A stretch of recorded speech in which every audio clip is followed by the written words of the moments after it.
It's getting colder in California, but not as cold as football will be in Colorado this week. Things are heating up in the Galen Center, however, for basketball and volleyball. Sports Scene starts now.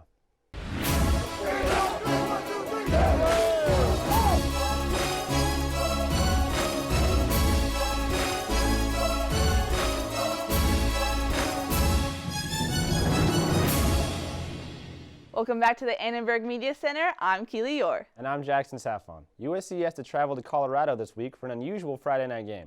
The Trojans will have to brace the cold as it is expected to be in the 30s at game time. Now, Keely, the Trojans are coming off their third win in a row, including a somewhat close game against Arizona this past weekend at the Coliseum. But what did you gather from the game on Saturday? I think one of the biggest stories coming out of the game was obviously Juju Superman Smith-Schuster. He played injured. They didn't really expect him to play, but he still went out there and had a great game for USC. Another player who had a great game for USC was obviously Ronald Jones. He set the freshman single game rushing yard total. Last person to do that was Lindell White. And obviously the D-line had a great game. They held Arizona to under 100 yards rushing, which was a big improvement. Yeah, I thought they really did a good job containing Anu Solomon. He didn't run very much outside of the pocket, and when he did try to escape the pocket, he wasn't making very many plays. So I thought the defensive line, like you said, and the linebackers as well were making a lot of plays. I was actually pretty impressed with Cody. He took a couple sacks that weren't so good on third downs, but he was efficient when he was getting the ball out, and I thought he made a lot of plays for the receivers. Yeah, for sure. And speaking of receivers, now looking ahead to Colorado, we now know that the wide receivers on both teams are going to play a big role in the outcome. To see how big of a role they could play, we're going to break it down for you. So first off, Jackson, let's look at two receivers for USC and Colorado. We got Juju Smith-Schuster and Nelson Spruce. What do both of them bring to the table? Well, Juju, like you said, Superman, he does everything for the Trojans. He's their leading receiver by a mile. No one even comes close. He's good in the short game. He's good in the deep ball. Obviously, he showed his great speed in the 70-plus yard touchdown he had against Arizona. But what I like most about Juju Smith-Schuster is his ability to run after the catch. He lowers his head, and he's absolutely a bully out there. It reminds me a little bit of Julian Edelman in the NFL, just always getting through guys after the catch. Well, Nelson Spruce is more of a possession receiver for Colorado. He's only averaging a little over 10 yards per reception and only has 2 touchdowns, but he is their leading receiver in receptions and yards, so he's obviously a crucial member to their team. He's 6'1", but he makes a lot of plays in the intermediate and short passing game. Yeah, it'll be interesting to see how much game time Juju gets now that he's still coming back on the mend. Absolutely. Now let's take a look at another couple of receivers. One, we have Stephen Mitchell Jr. for USC and Shea Fields from Colorado. What do these two guys bring to the table? Well, Stephen Mitchell is kind of Cody's second go-to guy after Juju Smith. He's great and critical. He gets critical yardage when USC needs it, and that's why when he was injured, his presence was missed so much. He's coming back on the mend, so you should see him getting more catches in this game against Colorado. Now, Shea Fields, he is on the smaller side. He's 5'11", but he definitely makes up for it with his speed. He often gets thrown the deep ball, so USC secondary is definitely going to have to look for that on Friday. No doubt. I think Shea Fields is a guy I would compare to Steve Smith in the NFL. A little bit undersized, both under 6 feet, but they're both aggressive going after the ball at the point of attack and obviously dangerous on the deep ball. Fields and Spruce are both really strong after the catch, so it's going to be imperative for the USC defense to tackle and make plays when they have the opportunities to do so.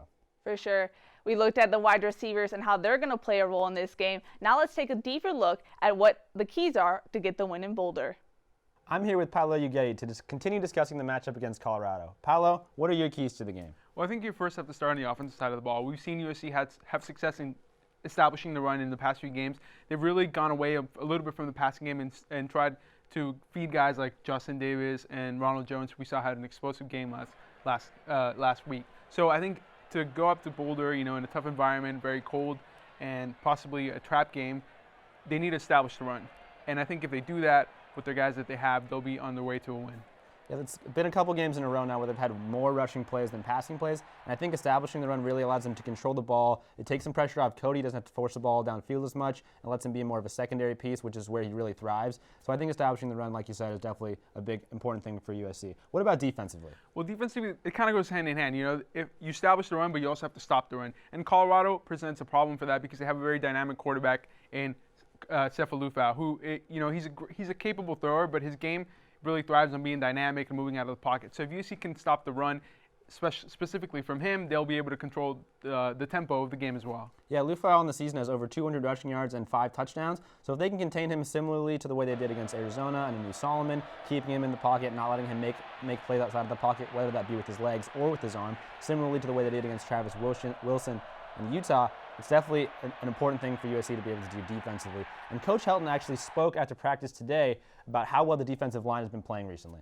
They're doing a terrific job. Our whole defensive line is 13 sacks in the last 4 games. I mean, that's a tremendous job by them. Hopefully it continues. So Coach Helton emphasized and praised the defensive line. It's going to be on them and the linebackers to really contain Safon. Do you have any more important things for the USC to do to get a win in Colorado? Well, I would just say keeping the turnover kind of differential going. They're tops in the Pac-12 right now in turnover margin. They've been able to really limit their turnovers by the way they're playing each game and really forcing turnovers on the defensive side of the ball. So if USC can maybe force a couple turnovers and not commit a couple mistakes themselves, then they'll be well on their way to a victory in Boulder. Yeah, I think definitely playing clean is essential because, frankly, USC is a lot more talented than Colorado. So if they can limit the turnovers, like you said, and win the penalty battle as well, penalties have pushed them back and puts them in tough situations. So if you can limit the penalties and limit the turnovers, then they should have a good chance to win. So tell me, what's Paolo's prediction? Well, I think this week, it really screams of a possible trap game with Oregon and UCLA coming up for USC. But I think USC, like you said, they have the talent to go out and win the game. It'll be a tough environment, but I think USC pulls out the win. I'm going to say 31-14, USC wins.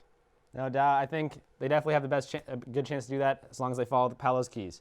But for now, more on the game and a little bit of a location preview. Let's toss it over to Beverly. Fans traveling to the game should remember to pack some warmer clothes because Colorado is far from the beautiful California weather. Friday in the city of Boulder will be chilly with a high of 52 and a low of 30. Since 1927, USC has played Colorado 9 times, 4 of them in Boulder. Here you can see a comparison of the weather conditions of all 4 away games in addition to Friday's matchup. Historically, the temperature at kickoff has been around the low 30s and 40s with fairly calm winds in recent years. Cold weather causes the temperature of your body and your skin to rapidly decrease, therefore making it harder to grip the ball and slowing down reaction time. Additionally, Folsom Field in Boulder, Colorado sits at an elevation of 5,360 feet, which is more than a mile above sea level. The 3rd highest stadium in major college football behind Wyoming and Air Force. High altitude reduces the pressure in oxygen, which makes it harder for the body to pump oxygen-rich blood from the lungs into the bloodstream. Breathing rate and heart rate both increase to compensate for less oxygen available to the body. Every player reacts differently, but generally stamina and strength decrease much quicker under these conditions. However, temperature and altitude have not significantly affected the Trojans' ability to perform against the Buffs. Regardless of playing conditions, USC is 9-0 versus Colorado. Back to you, Keely. Thanks, Beverly. Now from the football field to the volleyball court, I'm joined now by junior setter Alice Pizzasegola. Thanks for joining me today. Hi, thank you for having me. So you're obviously, I noticed the accent, you actually were from Italy. What has the transition been like here in USC? Okay, well, when I got here my freshman year was like such a, not a shock, but definitely hard transition. But, with time, things got better. I learned English a little bit better and everything. Now it's fine. But at the beginning, I'm not going to lie, it was hard. Yeah, I know family is important to you. Well, how is it like playing so far away from your family? Yeah, I miss family so much. But they come to visit me maybe twice a year, actually, maybe once. And then I can go home over Christmas break, so that's super nice. I can spend Christmas with them, and then in summer, after finals in May, I can go home. So it's pretty nice. That is nice. Yeah. Well, obviously the team had been really successful this season. What has been the keys to your guys' success? Definitely, I think the system. We're running a new system. The offense is really fast, so that's definitely a key. And also the chemistry in the team, we play really good all together when we're in the court, so that's probably helpful too. Yeah, you mentioned the chemistry. It seems like trust is an important part of the team's identity on the court. How does that transfer over on the court? Yeah, I think we need trust for the system we're running. It's super fast, so I have to trust my passer, and then I have to trust the hitter to set the ball. So it's definitely based on trust. Bailey Johnson, she's a freshman. What's it like working with her? Have you become her mentor at all?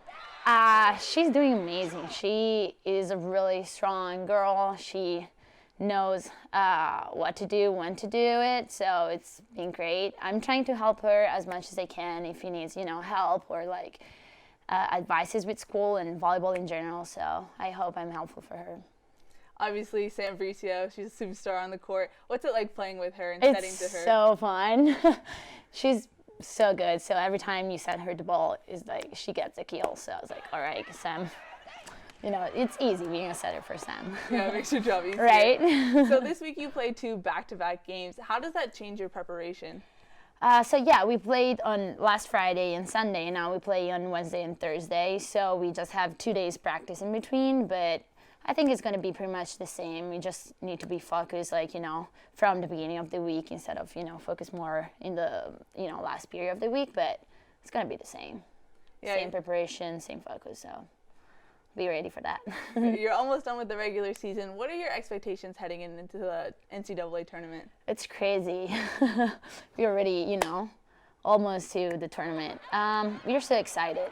And, of course, we want to win the conference first and then focus on the NC tournament. And why not win the national championship? Yep. All right, well, thanks for joining me today. Oh, thank you so much. You can catch Alice and the rest of the women of Troy this Wednesday at 7:30 at the Galen Center. I'm now joined by Josh Cohen and Russell Simon. Thanks for coming on the show today, guys. Thanks for having me. We're here to talk about one of the more forgotten sports here at USC, that's basketball. Last year, the Trojans were 12-20 on the season, including an abysmal 3-15 in the Pac-12. But it's a new year, and the Trojans have added some talented players in freshman Benny Boatwright, Chimezi Metu, along with transfer Shaquan Aaron. So guys, which newcomers are you most excited about for this season? I'm most excited about Benny Boatwright. The guy was an LA Times All-Star, averaged 28 points in high school, and this was a guy who's a big physical forward and a guy who can really dominate on the boards, but at the same time, he's got a lot of offensive skill. And with USC, we haven't really seen a lot of depth with their big guys. And when you have a guy who can clean the glass but is also a skilled scorer, that's something that USC just hasn't had in a long time.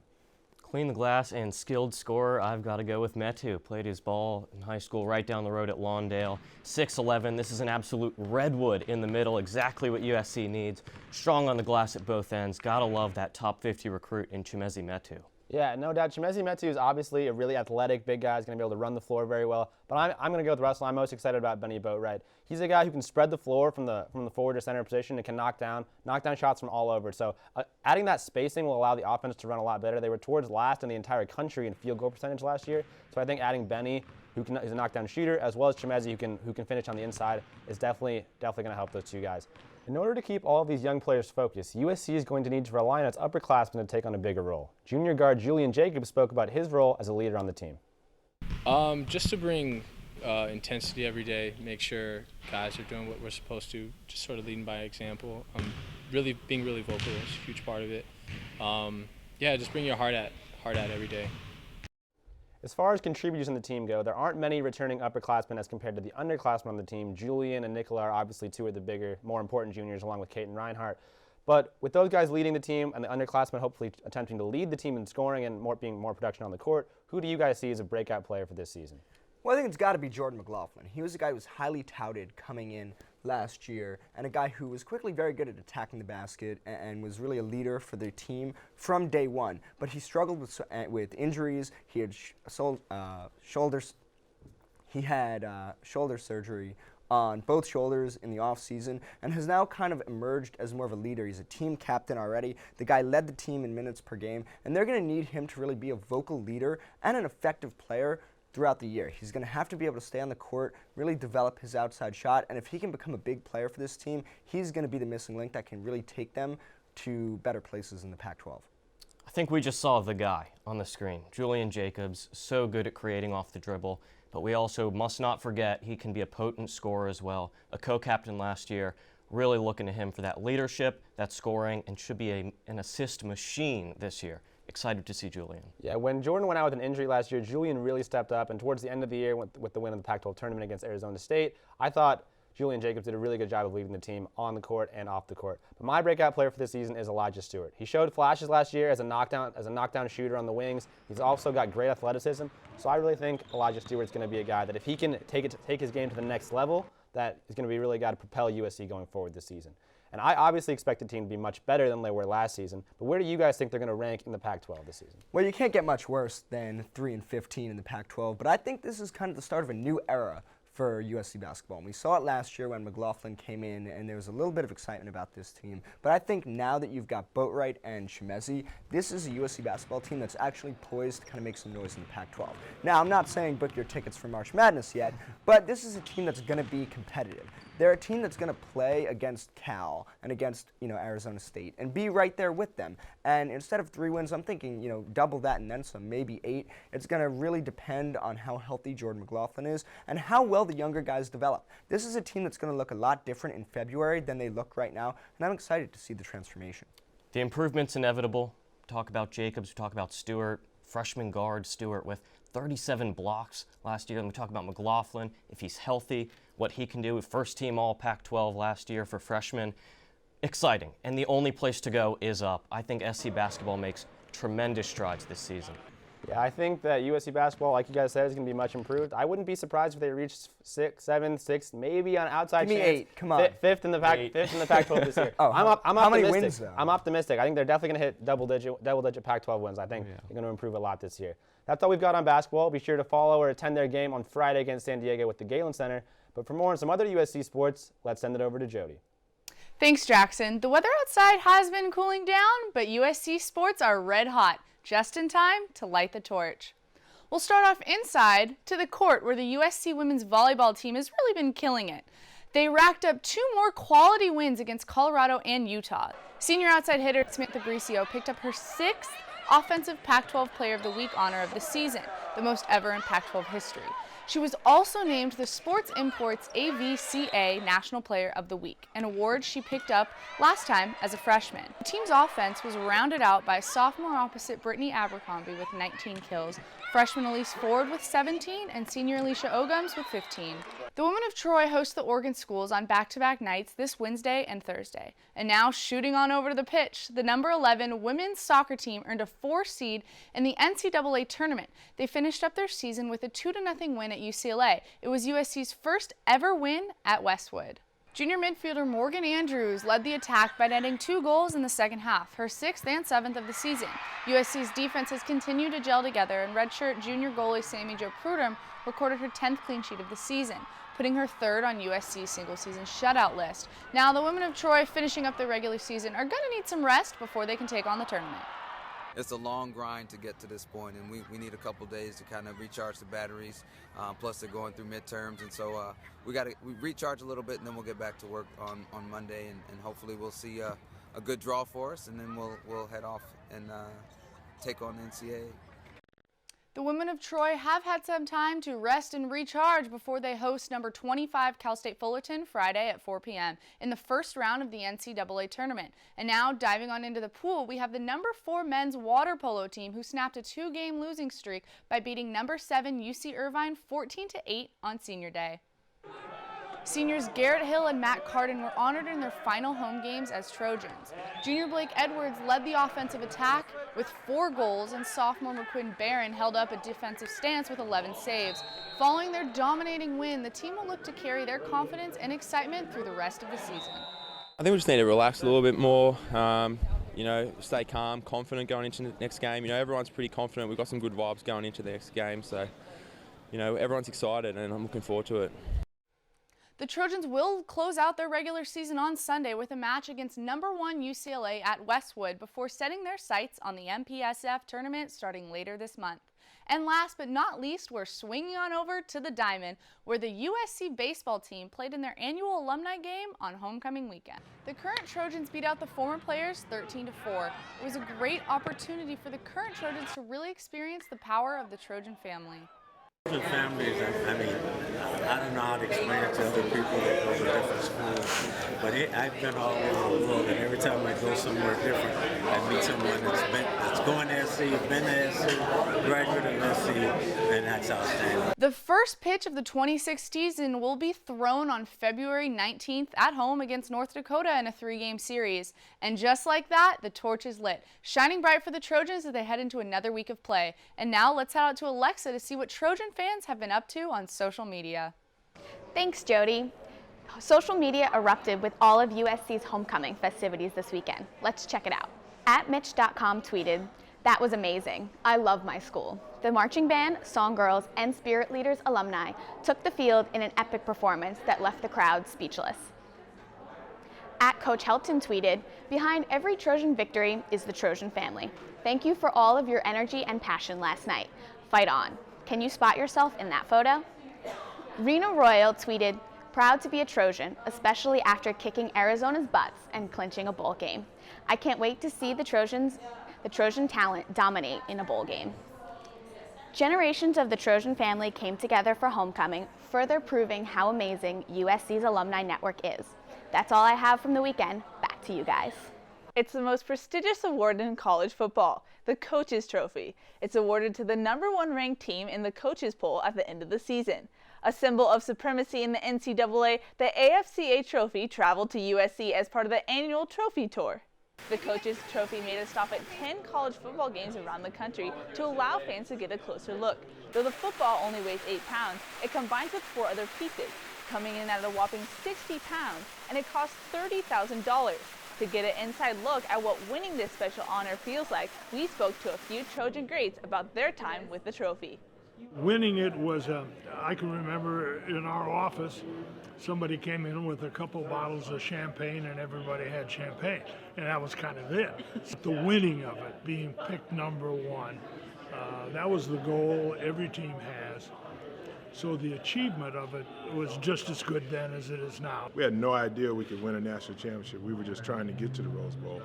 And by doing that, we actually won a national championship. So for us, it was just one dream that we had, and the other one just kind of came with it, you know. And so we set a goal that year of, trying to go undefeated, and we had some, peaks and valleys throughout the year, but we were able to get that done and go 13-0 that year. So it was quite an accomplishment, and it's very hard to repeat. You have that bullseye on your back the whole next year. So it was a good time. Getting to direct the band after a win is an honor for a USC player, and after his career game, Ronald Jones II made his way to the ladder. What most fans don't know, however, is that Ronald Jones is actually afraid of heights. He didn't make it all the way to the top of the ladder, and when asked about it, he said, quote, he wasn't ready for that. Too bad Arizona wasn't ready for him. That's all we had this week. Tune in next week as we preview USC's game against Oregon. And we'll recap basketball's first game. We'll see you next week.